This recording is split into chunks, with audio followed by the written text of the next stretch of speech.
alive is living, not dead, or existing. Ikaw ay buhay, hindi ka patay. Second, having the quality of life. When you say quality, may kasaysayan, may purpose ang iyong buhay. May laman ang buhay natin. Yun, siguro on a deeper perspective, or kung titignan mo na mas malalim ang kahulugan ng buhay, mas maintindihan mo siya kung alam mo kung ano ang iyong purpose. Kung may laman ba ang iyong buhay, di ba? And the third one, full of energy and spirit. Now, a lot of us ask, what does it mean to have life? Ano po ba ang ibig, or ano po ba ang ibig sabihin ng pagkakaroon natin ng buhay? Dahil marami po sa atin, we take life for granted lang. Sometimes, we exist, pero hindi natin alam kung ano yung purpose natin. Many people seem to only exist but not be alive. Meaning, they have no quality and they have no energy and spirit in their lives. While others, they tend to take life for granted and not finding a purpose on it. Others naman, they are content with what they have. Ganito ako ngayon. Ito yung buhay ko. Siguro, okay na ako sa ganito lang. Diba? They are content with what they have. But let me tell you, my brothers and sisters, there is more to life. Each of us should not be contented with what we have. I mean, in a way na alam mo sa iyong sarili that you are, there is more into you. Meron ka pang maibibigay sa iyong buhay. Meron ka pang mas magagawa para mapagbuti ang inyong buhay. So, to my friends, especially those who are young, and in their career, my advice is do not be content in your level, kung ano man yung meron ka ngayon. Kunwari, kung ikaw ay nasa office, ikaw ay secretary, or ikaw ay kung ano man ang inyong posisyon, huwag po tayo makukontento kung saan tayo naroon. Isipin natin na we deserve to be more. Kaya natin umangat kung saan pa tayo. And of course, we can do this through God. Kung dala-dala natin ang Panginoon sa ating buhay, alam natin na siya ang nagbibigay sa atin ng lakas at guidance at direction. Alam natin, sigurado po ako, mararating po natin kung ano man ang ating inaasam na buhay dito sa ating mundo at in eternity. But a person who knows God knows life is very precious. I can say that a God-centered life is a fulfilling and satisfying life. Dahil pag ang Diyos ay nasa iyong buhay, you will find comfort. You will find peace of mind. You will find serenity. Magiging panatag ka. At malalaman mo ang purpose or ang mission mo sa iyong buhay. Now, I was introduced po earlier, and let me try to give you a little introduction po ulit on how I came to know God. I used to work as a nurse po in a private hospital sa Angeles, and then after 1 year, nag-apply po ako maging clinical instructor. So, ako po ay nagturo sa mga nursing students. During that time, ang nursing po ay nag-boom ang nursing pagiging nurse dahil there were a lot of opportunities to go abroad and to work and to really prosper po. The salary was good, my job was stable, the benefits were very, very, very good. Imagine yung anak mo, pag lumaki siya, yung tuition fee niya is, if not free, half na lang ang kailangan mong bayaran, or minsan na lang. So, and then, I had a very beautiful girlfriend during that time. And I saw myself set for life. Nakita ko yung sarili ko na baka lifetime pwede na ito. Kasi I have said, I will have no worries kasi secure na ang trabaho ko, my salary. And then in the future when I have families, okay na ako sa ganitong state. Until one day, I gave into temptation, and then committed the biggest mistake of my life, which I regretted. And at the same time, this has changed my life. There was this one student, and I lost my job because of that student.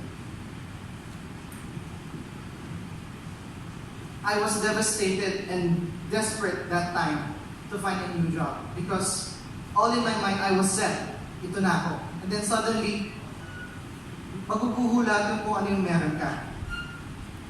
And then you have to start again.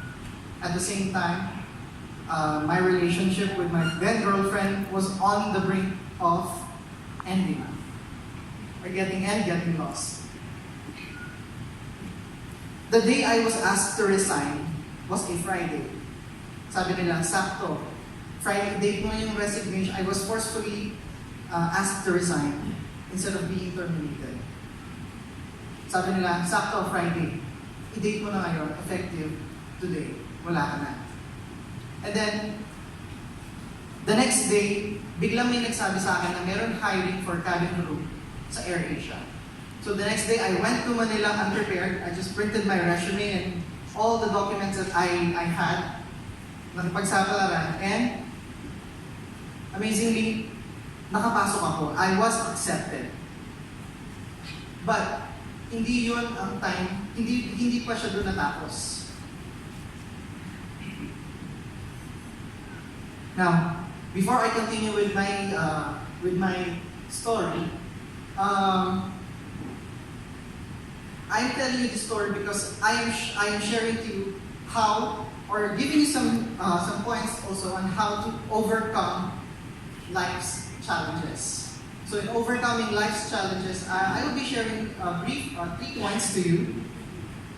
The first point will be know God or find God. Alam ko po sa ating lahat na nandito, may kanya-kanya po tayong istorya kung paano po natin nakilala ang Diyos at paano siya nangusap sa atin, paano siya pumasok sa ating buhay. So, as I said earlier, si Hazel po, yung girlfriend ko before, sinasama na niya ako mag-attend dito sa church and para ma-experience din kung paano ang grace ni God. I was half-hearted then at I was just going with her. Pero hindi pa rin buo at hindi pa rin nangungusap that time ang Diyos sa akin.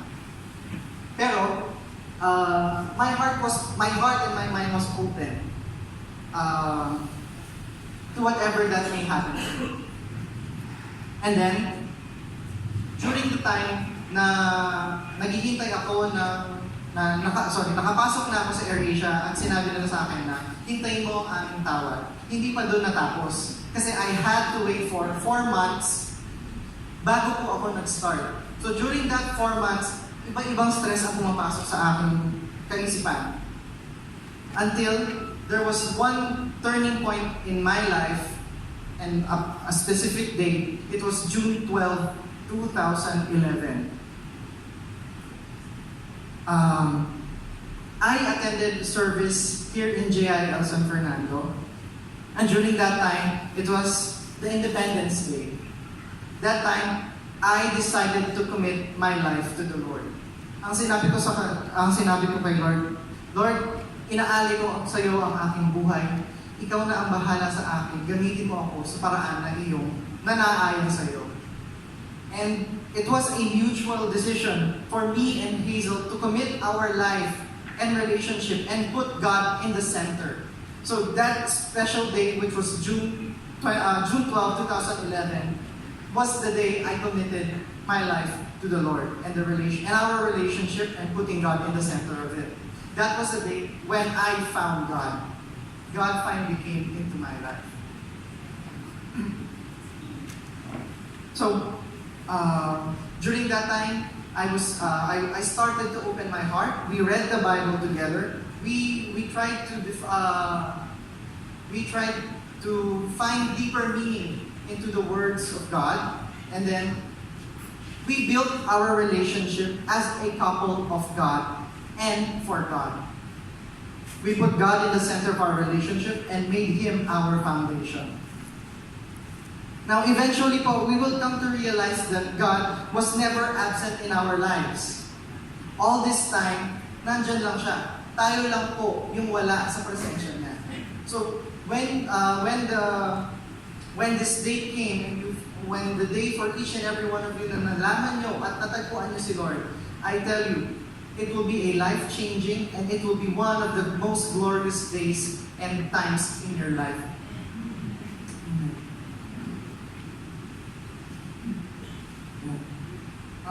And by the way po, since June 12 was our anniversary, that the day we committed our life to God, this is also the date of our marriage.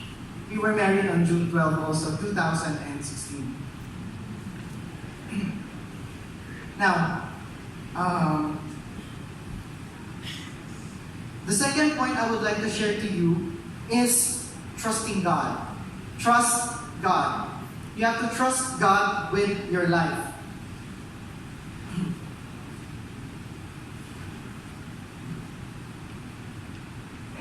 This was the time that when I've gotten to know God, I started to view things differently. I saw and knew life in a new aspect. I started to worry less. Ito yung time na kahit ano man yung problema na pinagdadaanan ko, ano man yung mga challenges na nasa harapan ko, hindi ako nangangamba kamukha ng dati.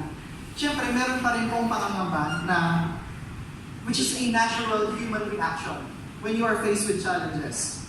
Pero, ang level ng worry natin, hindi na siya kamukha ng dati. Because a sense of comfort and assurance grew in. So for example, may pinagdadaan ng financial crisis. Usually, before talagang nagpapanik ako at nahihirapan ko ako kung paano ko haharapin ang problema ito. But when I came to know God, I knew that if my tithes were faithful, my tithes were continuously faithful, God will provide. And I tell you, if you do this continuously and faithfully, God will never, never, never turn His back onto you. Darating ka pa sa point na hindi mo na alam kung paano patatapatan yung binibigay sa iyo ng Lord. But that is just how God is. You can never outgive Him. Hindi mo makakayanan tapatan kung ano man yung gusto niyang ibigay sa iyo, lalo na kapag yung inaali mo ay nanggagaling mismo sa inyong puso. And this is my life verse. I've always used this verse, which is Proverbs 3, verse 5 to 6. It reads, "Trust in the Lord with all your heart, and lean not on your own understanding. In all your ways, submit to Him, and He will make your paths straight." Wala na po ako siguro masyadong kailangan i-explain. Kasi isa lang ang sinasabi niya sa atin, ipagtiwala natin ang buhay natin sa Panginoon. Lahat ng gagawin natin ay ialay natin sa Kanya. At siya na ang bahala kung saan niya tayo dadalhin. At kung saan man niya tayo dadalhin, nakakasigurado po tayo, yun ang tamang daan na ating tinatahak. Dahil ang Panginoon po ang nag-set at naglatag sa daan na yun para ating tahakin. Amen po ba? Amen. Now, to continue po my story. So, nakapasok na po ako sa aviation I've been a cabin crew, a flight steward for aviation for the past 4.5 years. And then, yung kaibigan ko po, nakasama ko sa aviation dati, nag-start siya ng training sa Philippine Airlines. Merong mass hiring ng Philippine Airlines during 2015. Hindi ako nag-apply kasi nga, again, I thought I was set sa aviation na okay na yung kalagayan ko doon. The job was stable again, the salary was good, and the benefits were also competitive. Pero, the Lord will always, always knock into your heart and tell you that this is not for you yet. I have more plans for you. Plans that will prosper you. Sabi nga, di ba? So, napag-isipan ko kung mag-a-apply nga ba ako. Pero, there was a big risk. Kasi during that time, 2015, I was already engaged. and was about to get married in 2016. So, ibig sabihin po, aalis po ako sa trabaho ko, i-risk ko. Dahil ang training po sa Philippine Airlines ay hindi po biro. Marami pong nagsasabi na mahirap ito at maraming bumabagsak. Yung mga exams mo, dapat 90% lahat. And meron ka lamang 3 pagkakataon na kapag below 90% ang nakuha mong grade or mark sa exam, matatanggal ka na sa training. Wala ka ng trabaho. So, I was at a dilemma, on a crossroad. Tutuloy ba ako o hindi? But what I did was, one morning, while having breakfast, tumigil lang po ako. Kasi ginugulo talaga ako ng utak ko kung mag-start ba ako o hindi. At ang ginawa ko ay, nag-pray po ako. Ang sinabi ko, Lord, you know what my heart desires are. Alam niyo po kung ano po yung na-set ko na plano sa buhay ko, kung ano po yung mangyayari sa mga susunod na araw na darating. Pero, kung ito po ay inyong will, at ito po ay inilalaan ninyo para sa akin, kayo po mismo ang gagawa ng paraan upang ako po ay mapunta sa daan na ito. So, after I prayed, ginawa ko po yung resume ko, and then, sinabit ko through email. Then, marami po akong kasabayan na nag-apply din. Nakasama ko po sa AirAsia at nag-apply sa PAL. And then, lahat sila ay nagre-reklamo, bakit ang tagal? Uy, tinawagan ka na ba? Uy, kailan yung interview mo? Kailan yung exam mo dito? Kailan yung ganyan? Nagpasa ka na ba ng requirements sa ganito? Tapos, lahat sila nag-worry at ako, panatag lang. Ang sabi nga, kalma lang. Sa isang sulok lang ako, naghihintay, nagdadasal. Kasi alam ko, sasagutin ng Panginoon yung aking dasal kung ito man ay yes or no. Whether it's a yes, I will understand, and if it's a no, I know yun ang nararapat para sa akin. And then months came, the process was never easy. It was almost a year bago po ako nakapasok sa Philippine Airlines. And yes, the answer of God was a big yes. So, on October, tinawagan po ako ng PAL at sinabi nila sa akin na magsa-start ka na ng training sa February 2016. So, I was very happy, pero ang naririnig ko rin naman sa company na pinagtatrabahuan ko is meron kaming 3-month rule. Bago ka makapag-resign, magbibigay ka muna ng notice that you will be resigning at in the next 3 months. So, kailangan ko mag-stay ng 3 months. Saktong-sakto po yung date dahil November, December, January, saktong 3 months po ang nilaan, ang natitira para sa akin para makapag-render ng proper resignation at makapag-exit ng malinis sa kumpanya. So, I took this, I submitted, and a few days before po take effect ang resignation ko, tinawagan ako ng PAL, ang sabi nila sa akin, sa March ka na magte-train. Ang start ng training mo. So, ang sabi naman sa akin, sa isang company ko, nasaan ako, pwede ka naman mag-continue hanggang sa tawagan ka. Pero I took the risk, I resigned, nag-start ako actually April. And from then on, it was smooth because I know God was guiding me all throughout the step. The training was very hard. Ang bawat araw na may exam kami, wala akong dala-dala kundi ang pangalan ng Diyos. Bago ko isulat ang pangalan ko sa test paper ko, I pray to God, Lord, bless me, guide me, give the wisdom so that I may give glory to you. Ganun po ang aking dasal every time na mag-exam kami. And praise God po, after the training, last July, I finished and graduated po as class salutatorian po sa batch namin. This is all because of the grace of God. Now, syempre, the first time I flew out of the country, at ang pagdating ko sa ibang bansa, masasabi mo na lang talaga, Lord, iba ka. Imagine po, nagtrabaho lang ako ngayong araw na ito. Pagkatapos ng trabaho, nasa Japan po ako. Nasa ibang bansa po ako. And I saw the beauty of other countries. I saw the beauty of the works of the Lord. That is how, hindi mo po ma-explain sa sarili mo, bakit ka nandito? Bakit ko deserve na nandito ako ngayon? Ano ang ginawa ko para ma-deserve ko ito? Parang ganun po lagi ang nasa isip ko. And hindi ko po tinitake for granted ang bawat blessing at bansa na pupuntahan ko dahil alam ko kung hindi dahil sa Panginoon, hindi po ako makakarating doon. Magkano ho ang pamasahe papunta sa ibang bansa, di ba?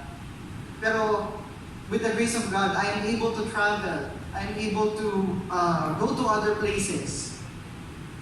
Hindi naman po sa pagmamayabang, pero pinagmamayabang ko po ang blessings ni Lord sa buhay ko. And the third point po that I want to share to you is answer His call to serve. Pag po natagpuan mo ang Diyos sa inyong buhay, at meron ka nang masasabi nilang life testimony kung paano mo nakilala ang Diyos, hindi doon nagtatapos ang storya mo at ang relasyon mo bilang isang Kristiyano kay God. There is a higher calling for His children to serve Him, to glorify Him, and to give praise to His name. And let other people also to know Him. Ang lagi ko pong dasal sa Panginoon, Lord, when I committed my life, Lord, use me mightily so that others, I may inspire others, I may touch others, and I may let others know how it is to have you in my life. Kasi po kung ano man yung nararamdaman mo kapag nasa iyo ang Panginoon, mas masarap po ang feeling, di ba? Kapag ang iba, na-experience din nila yon. At mas masarap ang feeling kapag nalaman mo na isa ka sa mga instrumento o nakatulong para makilala nila ang Diyos na mas malalim sa kanilang buhay. Amen po ba? Verse 25 says, He Himself gives everyone life and breath and everything else. Amen po. Lahat po ng meron natin, kung ano man po ang nandito ay galing lamang po sa Kanya. So when you came to know God, you came to know life. Therefore, let God use you as an instrument to help others experience what you did. Ito po yung sinasabi ko kanina. That's why po nung kanina tinataas yung mga pinagpipray po natin yung sa prayer request box. I myself is a living testimony of this prayer request box kasi nung time na naghihintay po ako for AirAsia to call me and have me train as a cabin crew, every Sunday I put a small request dun sa box na yon. And when that time came na tinawagan nila ako at sinabing pag mag-start na ako, napakasarap po ng feeling na alam mo na sinagot ng Diyos ang iyong mga dasal.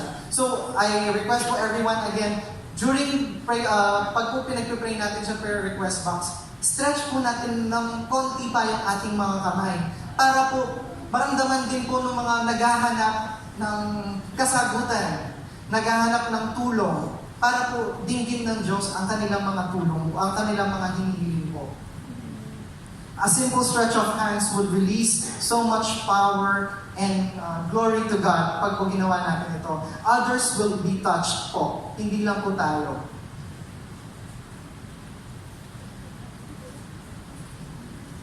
Life in the midst of God doesn't mean you will lay in a bed of roses. It won't be sunshines and rainbows. It doesn't mean you will not have trials anymore. Last na lang po, alam ko po dyan na. Ang pagtayo ko po sa inyo sa harapan ngayon ay hindi po naging madali. Literally, hindi po naging madali para sa akin.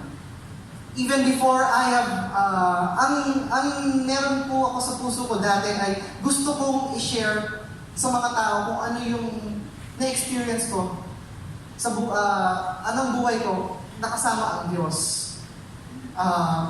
Pero I felt before na parang deserving ba ako na tumayo dito? At tignan niyo po ako. At maniwala po kayo sa mga sinasabi ko. That was always a question po. Am I deserving? Do I deserve to stand in front of people bearing the name of the Lord, proclaiming His name.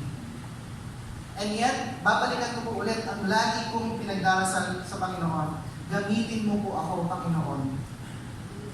Paggamitin mo ako para mangusap din sa ibang tao at makilala ka ng mas malalim pa.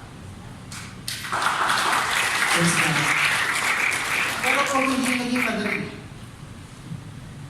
nung pong sinabihan ako na ikaw ang mag-exhort ka sa December 7, ang dami pong nangyari sa loob lamang ng isang linggo. You will feel that napakadaming forces or may isang malaking force na pipigil sa iyo para gawin mo ito. At hindi yon ang puwersa ng Panginoon, kundi ang puwersa ng kanyang kalaban. Yeah. Pero, mas malakas ang paniniwala at pananampalataya ko sa Panginoon. Kaya nandito po ako sa inyong harapan. Paumanhin po ulit, medyo na-late po ako. Dahil, again, I tell you, ang daming ginawang balakid po para makarating po ako ngayon dito. Na-traffic po ako ng sobra. Yung paalis na po ako, 3 o'clock, naligo na ako, ready na ako dahil sabi ko, dadating ako ng maaga sa church para makapag-ready ako.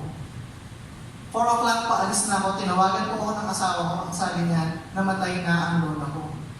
So we had to rush, papunta ko sa bahay niya.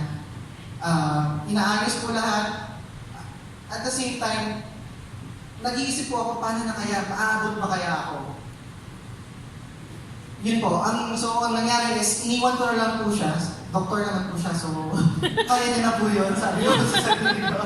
At may mas malaking mission ako na kailangan gampanan. Pagkatapos naman, pwede akong bumalik at makiramay po sa aming pamilya. So, umalis po ako medyo late na, at pagdating pa po sa NLEX, ewan ko ba kung bakit sa expressway, traffic papasok sa San Fernando. Alam po ni Ate Lolito kasi siya po ang ka-message ko, nag-aalala ako na baka hindi na po ako patayuin dito at iba na po yung kunin nila para magsalita. Pero when I was in the car, I played po some worship songs. Sinabi ko, nagdasal po ako na, Lord, ito po araw na ibinigay niyo sa akin. Wala pong ibang makakapigil para po gampanan ko ang iyong sagot sa aking mga dasal. So, in God's grace po, nakarating po ako at may konting oras pa para magpahinga. Palakpakan po natin ang Panginoon.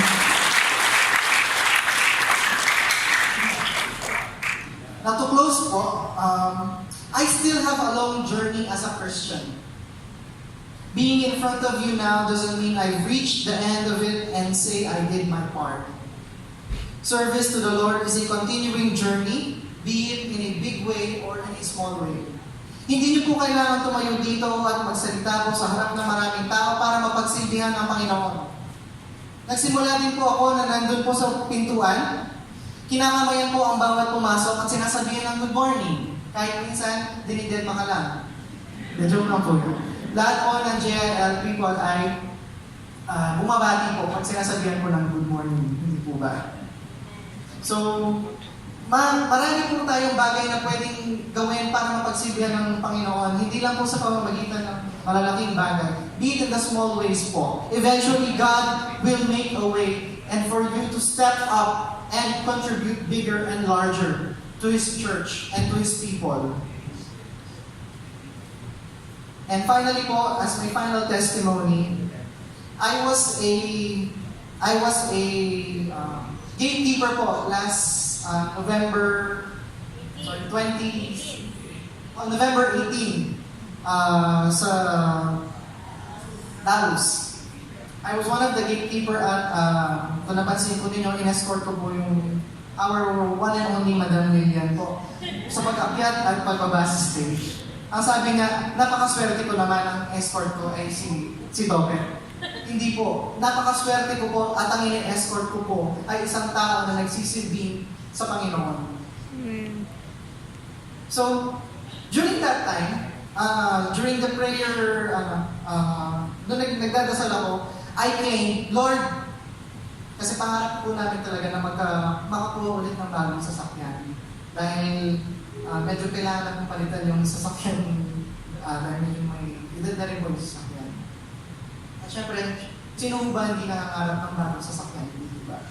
I claim to the Lord, Lord, next year, 2019, magkakaroon po kami ng bagong sasakyan. This was all my prayer. This was one of my prayers during that time. And I served the Lord mightily, being a gatekeeper, contributing to the success of our anniversary. My prayer was for 2019. No, bago pa lang pong matapos ang November 2018, binigyan po kami ng bagong kotse. At hindi po siya, bigay po talaga siya ng father ko, ng asawa ko. I'm claiming wala na kaming babayaran dito. You see how great, how glorious the Lord works into our lives. Just be faithful to Him. Offer your life to Him. Ibigay mo ang lahat at ang iyong best. At sigurado po ako, hindi po niya ipagkakait sa inyo ang blessings. Pero po at the same time, may I remind you, huwag po nating pagsilbihan ang Panginoon para lamang sa blessings. Amen. Unang-una po dapat nasa puso natin ang iproklama at parangalan ang Kanyang pangalan. Yun po ang totoong essence sa pagsisilbi sa ating Panginoon. Hindi po yung mga nakukuha, yung mga blessings na ibinibigay niya. Bonus po sa atin yun. Bonus po sa atin yun para ipakita niya kung gaano niya pinapahalaga at na-appreciate ang ating pagsisilbi sa Kanya. First and foremost, serve the Lord because He deserves it. Serve the Lord to glorify Him and to proclaim His name to others as well.